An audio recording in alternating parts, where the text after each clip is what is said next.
کاروبار کې د 66 مت واخه دانه چې سړی مې د لپاو کیو مونږ پښتنو خو ناشنا کوډ ول سره وکي ګوت مې وسره وکړه چل مې وسره وک سړی مې د په سیاست کې و په پاو کې مې در لو پاو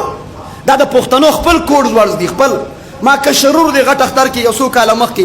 ما ته خلک به سیکل باندې لاړ اوس د سیکل په کیرل باندې بوره ډکه راوړم ما ورته چې مې ملک څه چل دی وکاجي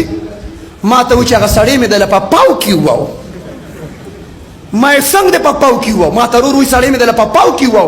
وای ما ولا 500 روپیا ورکړي چې مالټي راکمه د 500 روپو تا بوره ډکه راوړه دا کم دور دی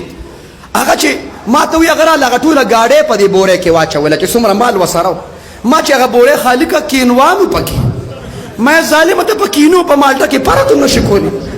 ما ته وی سړی مې د په پاو کې ما په پاو کې تو والی سړی مې ما ته لګلې مالټي پسې تا ما پسې کینوان راوړو